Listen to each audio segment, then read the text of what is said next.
Dahsyatnya pahala kurban Idul Adha, mendapat kasih sayang Allah Subhanahu wa Ta'ala. Maka sholatlah untuk rohmu dan sembelihlah hewan. Allah memberikan kasih sayang, mendapatkan kebaikan berlipat ganda, baik di dunia maupun akhirat, untung menggunung.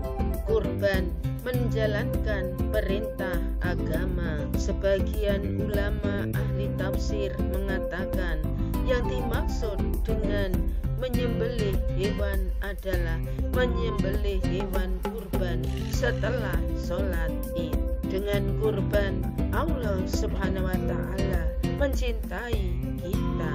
Umat muslim yang mendekatkan diri kepada Allah Subhanahu wa Ta'ala dengan menjalankan perintah dan menjauhi larangannya, Allah akan memberikan balasan cinta yang begitu besar. Kurban memuliakan syiar Islam. Pahala kurban jelas akan lebih banyak dibanding sedekah biasa. Otomatis syiar Islam akan lebih luas. Dengan kurban mendapatkan jalan kebaikan dunia akhirat. Di dunia rezekinya berkah, dan di akhirat akan mendapatkan kemudahan jalan. Doakan malaikat. Menurut hadis riwayat Al-Bukhari 1974 dan Muslim 10:10.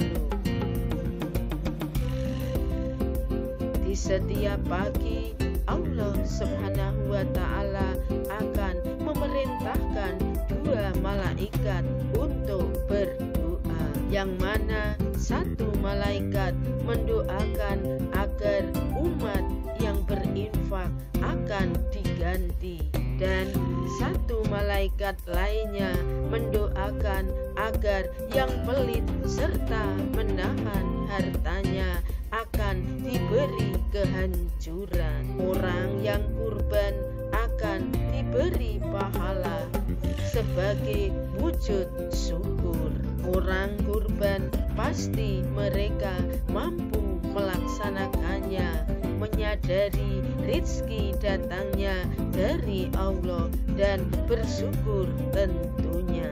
Kurban mendatangkan pahala kebaikan untuk keluarganya dan orang dekat. Seseorang berkurban atas nama keluarganya, dapat dipastikan keluarga dan orang terdekatnya akan mendapat pahala kebaikan sama seperti orang muslim yang berkurban. Wow, semua dapat. Kurban tidak memberatkan, luar biasa.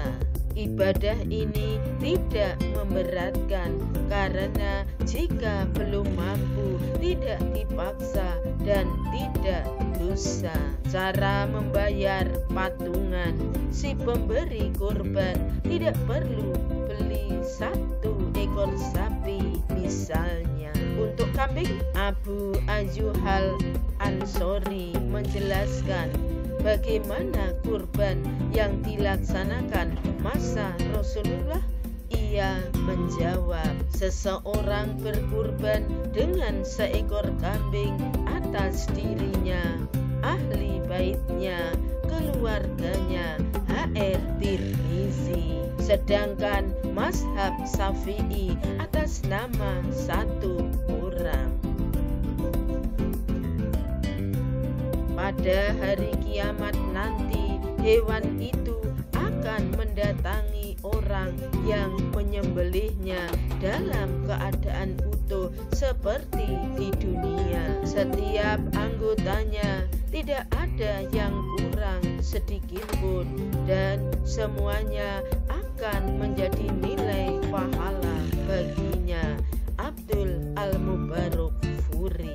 Ia kurbankan segalanya, jiwa, harta dan keluarga hanya untuknya. Oleh karena itu, pada hakikatnya yang diterima Allah dari ibadah kurban itu bukanlah daging atau darah hewan yang dikurbankan, melainkan ketakwaan dan ketulusan dari orang yang berkurban. Itulah yang sampai kepadanya. Daging dan darah binatang kurban atau hadiah itu tidak sekali-kali akan sampai kepada Allah, tetapi yang sampai kepadanya ialah amal yang ikhlas, yang berdasarkan takwa dari kamu. Demikianlah ia memudahkan binatang-binatang itu bagi kamu, supaya kamu membesarkan Allah karena mendapat nikmat petunjuknya. Dan sampaikanlah berita gembira dengan berlaku sebaik-baiknya kepada orang-orang yang berusaha baik amalmu. Al-Hajj 37. Kurban mendapat pahala berbagi. Bahwasanya para sahabat bertanya kepada Rasulullah Shallallahu Alaihi Wasallam. Beliau menjawab, sunnah bapak kamu sekalian, Ibrahim alaihissalam. Sahabat bertanya, apakah yang kami dapat darinya? Rasulullah menjawab, setiap tetes darah satu kebaikan. Masya Allah. Berapa tetes darah kambing? Darah sapi? Darah unta? Manusia biasa tidak bisa menakarnya. Jemputlah gunung emas, berjuta kebaikan. Kurban tulus ikhlas. Allah Maha Kaya, Maha segalanya, Maha membalas.